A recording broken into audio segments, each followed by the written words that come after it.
लोकशाहीत सर्वात मोठा सन्मान हा मातृभूमीचा नागरिक होण्यात आहे, मावळते राष्ट्रपती प्रणव मुखर्जी यांचं प्रतिपादन. जनतेप्रती असलेल्या सौहार्दाच्या भावनेमुळे राष्ट्रपती भवनाचं रूपांतर लोकभवनात झालं, अशा शब्दात प्रणव मुखर्जी यांचा पंतप्रधानांनी केला गौरव. देशाचे 14वे राष्ट्रपती म्हणून रामनाथ कोविंद यांचा उद्या शपथविधी. संसदेच्या मध्यवर्ती सभागृहात सरन्यायाधीश जे.एस. खेर देतील पद आणि गोपनीयतेची शपथ. विधिमंडळाच्या पावसाळी अधिवेशनाला आजपासून मुंबईत सुरुवात. अपेक्षेनुसार पहिल्याच दिवशी विरोधकांनी आक्रमक होत केला गदारोळ. शेतकरी कर्जमाफीसाठी सरकारकडून 20,000 कोटी रुपयांच्या पुरवणी मागण्यांची तरतूद केल्याची मुख्यमंत्र्यांची विधानसभेत घोषणा. सरसकट निकषरहित कर्जमाफीचा तसंच पुनर्गठन झालेल्या कर्जाबाबत सरकारनं निर्णय घ्यावा, धनंजय मुंडे यांची विधान परिषदेत मागणी. लोकसभेत अशोभनीय कृत्य करून अध्यक्षांचा अनादर केल्याप्रकरणी काँग्रेसच्या 6 सदस्यांचं 5 दिवसांसाठी निलंबन. आणि भारतीय अंतराळ संशोधन क्षेत्राचे अग्रणी तसंच इस्रोचे माजी अध्यक्ष यू.आर. राव यांचं बंगळुरू इथे निधन. नमस्कार. 9:30च्या बातमीपत्रात मी स्वाती पाटणकर आपलं स्वागत करते. आता पाहूया बातम्या विस्तारानं. राष्ट्रपती प्रणव मुखर्जी उद्या पदमुक्त होत असून त्यांनी आज देशवासियांशी संवाद साधला. लोकशाहीत सर्वात मोठा सन्मान कोणत्याही पदात नाही, तर तो आपली मातृभूमी भारताचा नागरिक होण्यामध्ये आहे. राष्ट्रपती पदाच्या कार्यकाळात देशाला मी जितकं दिलं त्यापेक्षा कितीतरी पटींनी जास्त मला सर्वांकडून मिळालं आहे आणि त्याबद्दल मी सर्वांचा ऋणी आहे, अशा शब्दात त्यांनी आपल्या भावना यावेळी व्यक्त केल्या. 5 वर्षांपूर्वी जेव्हा मी या प्रजासत्ताकाच्या राष्ट्रपतीपदाची शपथ घेतली होती तेव्हा फक्त आपल्या राज्यघटनेचं केवळ शब्दशः नव्हे तर अगदी मनापासून सुरक्षा, संरक्षण आणि परिरक्षण करण्याचं मी वचन दिलं होतं. या 5 वर्षात प्रत्येक दिवशी मला आपल्या जबाबदारीची जाणीव होती. देशातल्या दुर्गम भागातील प्रवासातून मला खूप काही शिकायला मिळालं. महाविद्यालय आणि विद्यापीठांच्या तरुण आणि प्रतिभावंतांकडून वैज्ञानिक, नवनवोन्मेषी, विद्वान, कायदेतज्ञ, लेखक, कलाकार आणि विविध क्षेत्रातल्या तज्ज्ञ अग्रणीसोबत केलेल्या चर्चेतूनही खूप काही शिकता आलं. या चर्चा आणि संवादानं मला एकाग्रता आणि प्रेरणा दिली. मी अतिशय कठोर परिश्रम केले. आपली जबाबदारी पार पाडण्यात किती यशस्वी झालो याची कसोटी इतिहासाच्या कठोर मापदंडावर होऊ शकेल, असं त्यांनी नम्रपणे नमूद केलं. राष्ट्रपतीपदाची महनीयता आणि या पदावर काम करण्याची संधी दिल्याबद्दल देशवासी आणि लोकप्रतिनिधी यांच्याप्रती कृतज्ञता व्यक्त करण्यासाठी माझ्याकडे पुरेसे शब्द नाहीत. आपल्या भाषणात त्यांनी नवे राष्ट्रपती रामनाथ कोविंद यांचं अभिनंदन करून त्यांना यश आणि सुख समृद्धी मिळावी यासाठी शुभेच्छा दिल्या. देशाचे 14वे राष्ट्रपती म्हणून रामनाथ कोविंद यांचा शपथविधी उद्या होणार आहे. संसदेच्या मध्यवर्ती सभागृहात होणाऱ्या विशेष समारंभात सरन्यायाधीश जे.एस. खेर कोविंद यांना पद आणि गोपनीयतेची शपथ देतील.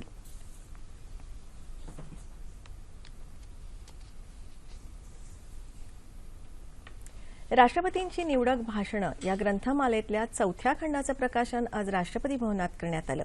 पंतप्रधान नरेंद्र मोदी यांनी या ग्रंथाचं प्रकाशन करून पहिली प्रत मावळते राष्ट्रपती प्रणव मुखर्जी यांना दिली. या कार्यक्रमाला उपराष्ट्रपती हमीद अन्सारी, नवनिर्वाचित राष्ट्रपती रामनाथ कोविंद व्यासपीठावर उपस्थित होते. यावेळी बोलताना पंतप्रधान मोदी यांनी मावळते राष्ट्रपती प्रणव मुखर्जी यांच्या राष्ट्रपतीपदाच्या कारकिर्दीचा गौरव केला. गेल्या 3 वर्षात राष्ट्रपती मुखर्जी यांच्याबरोबर झालेल्या चर्चा, त्यांनी वेळोवेळी उपस्थित केलेले मुद्दे हे मला भविष्यात पथदर्शक ठरतील. जनतेप्रती त्यांच्या असलेल्या सौहार्दाच्या भावनेमुळे राष्ट्रपती भवनाचं रूपांतर लोकभवनात झालं, अशा शब्दात त्यांनी मुखर्जी यांचा गौरव केला आणि त्यांना यापुढील कारकिर्दीसाठी शुभेच्छा दिल्या. आपल्या कार्यकाळात संसद ही माझ्यासाठी मंदिर तर राज्यघटना हा पवित्र ग्रंथ होता. माझ्या कार्यकाळातल्या प्रत्येक दिवशी मला काहीतरी शिकायला मिळालं. या काळात देशवासियांसाठी जास्तीत जास्त आणि चांगल्यात चांगलं देण्याचा माझा प्रयत्न होता, अशा भावना राष्ट्रपती मुखर्जी यांनी यावेळी व्यक्त केल्या.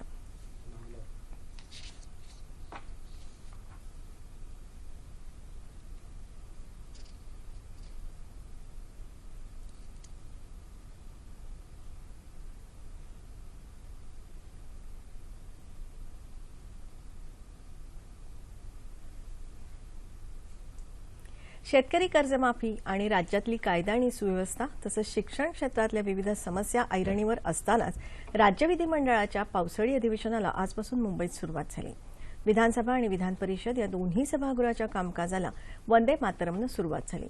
अपेक्षेनुसार अधिवेशनाच्या पहिल्याच दिवशी विरोधकांनी आक्रमक होत विधानसभेत कर्जमाफीचा मुद्दा उपस्थित करून घोषणाबाजी करत सभात्याग केला। मात्र याच अधिवेशनात पुरवणी मागण्यांच्या माध्यमातून 20,000 कोटी रुपयांची तरतूद करण्यात येत असल्याचं मुख्यमंत्री देवेंद्र फडणवीस यांनी स्पष्ट केल्यानंतर विरोधक सभागृहात परत आले।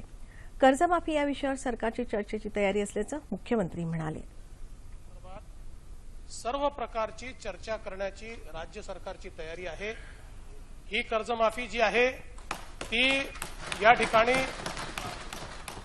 मोठ्या प्रमाणात आपण केलेली आहे आणि खऱ्या अर्थानं आज जर आपण पुरवणी मागण्या बघितल्या तर त्या पुरवणी मागण्यांमध्ये देखील अध्यक्ष महोदय 20,000 कोटी रुपयाची तरतूद या कर्जमाफी करता या ठिकाणी करण्यात आली आहे। आपण ज्यावेळी नेमून द्याल त्यावेळी अध्यक्ष महोदय या कर्जमाफीच्या संदर्भात चर्चाही केली जाईल आणि विरोधी पक्षाच्या सगळ्या शंकांचं समाधान देखील अध्यक्ष महोदय निश्चितपणे या ठिकाणी केलं जाईल। याआधी सभागृहाचं कामकाज सुरू होताच राष्ट्रवादी काँग्रेसचे नेते अजित पवार यांनी कर्जमाफीचा मुद्दा उपस्थित करत याबाबत मोठा गोंधळ असल्याचं सांगून सरकारनं भूमिका स्पष्ट करावी अशी मागणी केली। अध्यक्ष हरिभाऊ बागडे यांनी विषयपत्रिकेवर हा विषय नसल्याचं सांगून यावर चर्चा नाकारली। त्यामुळे विरोधी सदस्यांनी अध्यक्षांसमोरच्या मोकळ्या जागेत येऊन घोषणाबाजी केली। विरोधी पक्षनेते राधाकृष्ण विखे पाटील यांनीही चर्चेची मागणी केली, मात्र ती अमान्य झाल्यानं विरोधी सदस्यांनी सभात्याग केला। अध्यक्षांनी विषयपत्रिकेवरचं कामकाज पूर्ण केलं। यात सरकारच्या वतीनं 33,533 कोटी रुपयांच्या पुरवणी मागण्या सभागृहासमोर मांडण्यात आल्याचं आमचे प्रतिनिधी मिलिंद लिमये यांनी कळवलं आहे। अध्यक्ष हरिभाऊ बागडे यांनी तालिका अध्यक्षांची नावं जाहीर केली। त्यात भाजपाच्या योगेश सागर, सुधाकर देशमुख, शिवसेनेचे सुभाष साबणे, काँग्रेसच्या निर्मला गावित आणि राष्ट्रवादी काँग्रेसचे पांडुरंग बरोरा यांचा समावेश आहे। सभागृहाचे दिवंगत सदस्य शिवाजीराव गिरधर पाटील, निशिकांत जोशी आणि भिलारे गुरुजी यांना आदरांजली वाहून सभागृहाचं कामकाज उद्यापर्यंत स्थगित केल्याचं अध्यक्षांनी जाहीर केलं।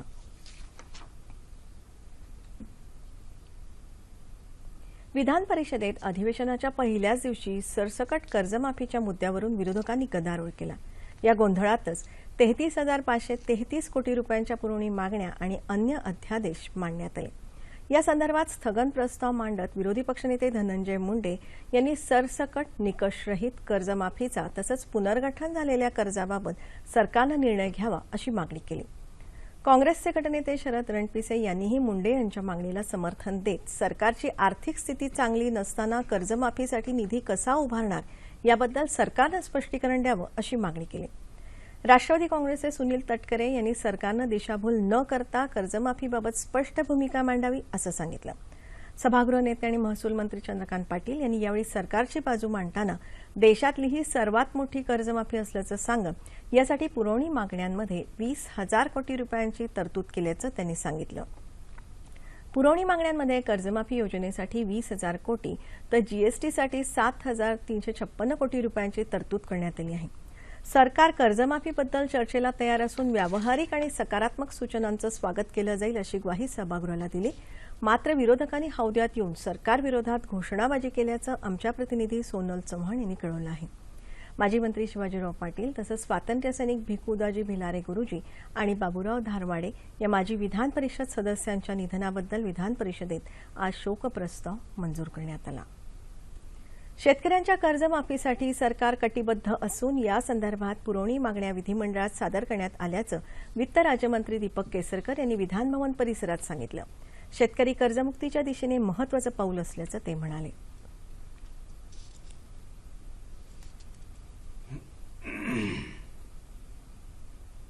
नेहमी सरकार तरतूद करत असताना ज्याप्रमाणे पैसे खर्च होतात त्याप्रमाणे अधिकची तरतूद प्रत्येक पुरवण्या मागण्यांमध्ये करत असतं। त्याप्रमाणे ज्याप्रमाणे पैसे खर्च होतील त्याप्रमाणे अतिरिक्त रकमेची तरतूद शासन करणार आहे। शासनाने जी कमिटमेंट दिलेली आहे, मुख्यमंत्री महोदयांनी जी कमिटमेंट दिलेली आहे त्याप्रमाणे संपूर्ण कर्जमाफी निश्चितपणे होणार आहे। कर्जमाफीसाठी अर्ज भरून घेणं हा शेतकऱ्यांचा अवमान असून ही नवीन अट सरकारनं तातडीने रद्द करावी अशी मागणी विधानसभेतले विरोधी पक्षनेते राधाकृष्ण विखे पाटील यांनी विधानभवन परिसरात प्रसारमाध्यमांशी बोलताना केली। कर्जमाफीसाठी अर्ज भरून घ्यायची आवश्यकता काय? कारण तुम्ही 34,000 कोटी आणि 39 लाख शेतकऱ्यांची यादी यापूर्वी जाहीर केलेली आहे आणि ती यादी जाहीर मग जर करताना तुमच्याकडे आता यादी होते कोणत्या शेतकऱ्याच्याकडे किती थकबाकी याची माहिती आहे. मग हे अर्ज भरून घेणं म्हणजे एक वेळ काढूपणा आहे किंवा त्या अर्जामध्ये जाचकाठी आणखीन घालत शेतकऱ्याला कर्जमाफीपासून वंचित ठेवण्याचा हा प्रकार आहे असा आमचा स्पष्ट आरोप आहे. आणि म्हणून या 89 लाख शेतकऱ्यांचे 90 लाख शेतकऱ्याचे आपण अर्ज भरून घ्यायला निघालेला आहात. मला वाटतं सुद्धा ही शेतकऱ्यांच्या डोळ्यामध्ये धुळफेक करण्याचा प्रकार आहे.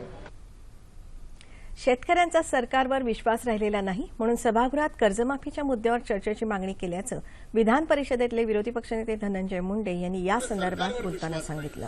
यामुळे आम्हाला या कर्जमाफीच्या केलेल्या घोषणेच्या संदर्भात चर्चा करायची आहे. लोकसभेत कागद फाडून अध्यक्षांच्या खुर्चीच्या दिशेने ते भिरकावण्यासारखं अशोभनीय कृत्य करून लोकसभा अध्यक्षपदाचा अनादर केल्याप्रकरणी काँग्रेसच्या 6 सदस्यांचं आज 5 दिवसांसाठी निलंबन करण्यात आलं. या खासदारांनी हौद्यात धाव घेत हे कृत्य केल्याचं सांगून अध्यक्ष सुमित्रा महाजन यांनी या खासदारांचं निलंबन केलं. या मुद्द्यावरून विरोधकांनी गदारोळ केल्यानं सदनाचं कामकाज अखेर दिवसभरासाठी तहकूब करावं लागलं.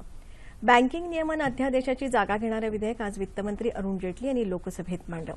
ओएनजीसी या सरकारी मालकीच्या कंपनीचे 51.11% भाग प्राप्त झाल्यानंतर हिंदुस्तान पेट्रोलियम कॉर्पोरेशन भारतातली 3ऱ्या क्रमांकाची तेल शुद्धीकरण कंपनी बनेल असं पेट्रोलियम मंत्री धर्मेंद्र प्रधान यांनी लोकसभेत निवेदन करताना सांगितलं. चीनसोबत असलेल्या व्यापारातली तूट ही चिंतेची गोष्ट असल्याचं वाणिज्य मंत्री निर्मला सीतारामन यांनी लोकसभेत सांगितलं. चीनी बाजारपेठेत भारतीय वस्तू आणि सेवांना अधिक प्रवेश मिळावा यासाठी सरकार प्रयत्नशील असल्याचं त्या म्हणाल्या. वैद्यकीय प्रवेशासाठी असलेल्या नीट या परीक्षेसंदर्भातल्या विसंगती दूर करण्याकडे सरकार लक्ष घालेल असं आश्वासन केंद्रीय आरोग्यमंत्री जे.पी. नड्डा यांनी राज्यसभेत दिलं.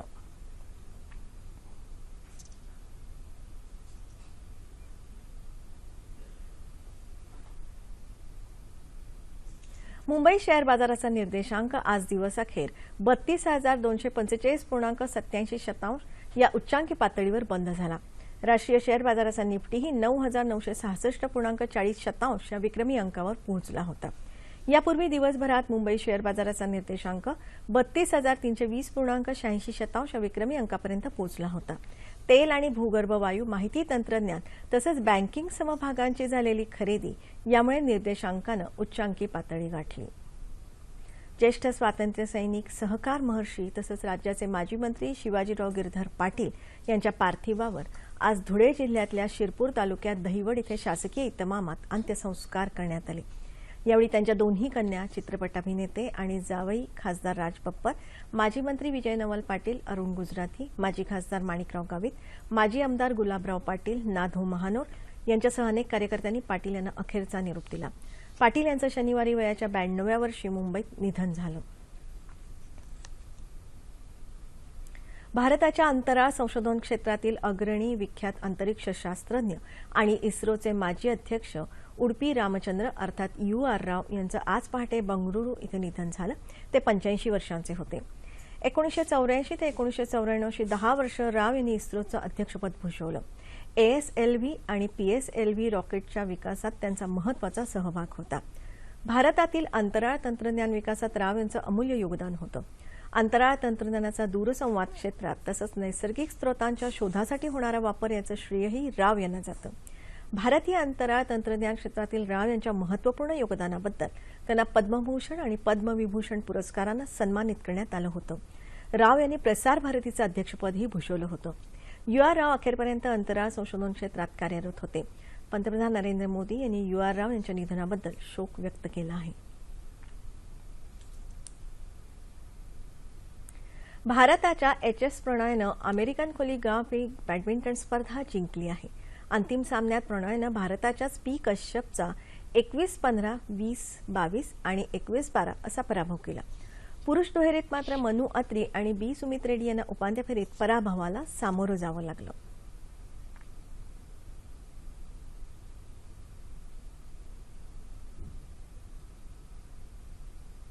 हवामान.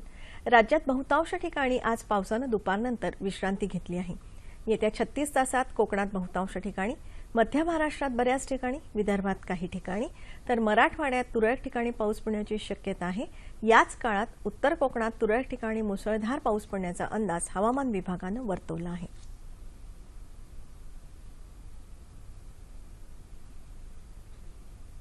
तापमान अंश सेल्सिअसमध्ये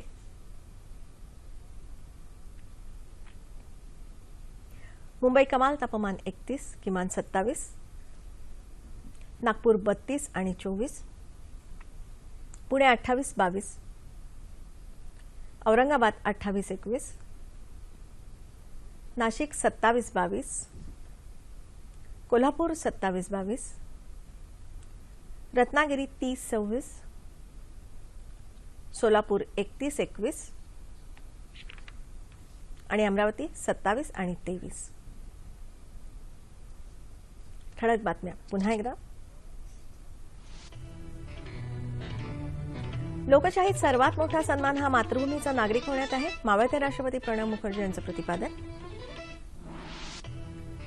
जनतेप्रती असलेल्या सौहार्दाच्या भावनेमुळे राष्ट्रपती भवनाचं रूपांतर लोकभवनात झालं, अशा शब्दात प्रणव मुखर्जी यांचा पंतप्रधानांनी केला गौरव.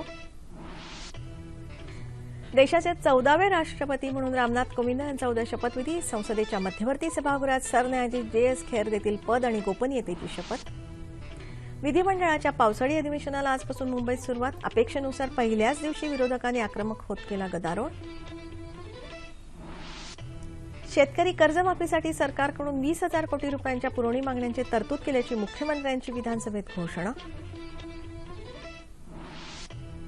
सरसकट निकषरहित कर्जमाफीचा तसंच पुनर्गठन झालेल्या कर्जाबाबत सरकारनं निर्णय घ्यावा, धनंजय मुंडे यांची विधान परिषदेत मागणी. लोकसभेत अशोभनीय कृत्य करून अध्यक्षांचा अनादर केल्याप्रकरणी काँग्रेसच्या 6 सदस्यांचं 5 दिवसांसाठी निलंबन. आणि भारतीय अंतराळ संशोधन क्षेत्रातले अग्रणी तसंच इस्रोचे माजी अध्यक्ष UR राव यांचं बंगळुरू इथे निधन. याबरोबरच हे बातमीपत्र संपलं. पुन्हा भेटूया उद्या सकाळी 8:30 वाजता आपल्या सह्याद्री वाहिनीवर. नमस्कार.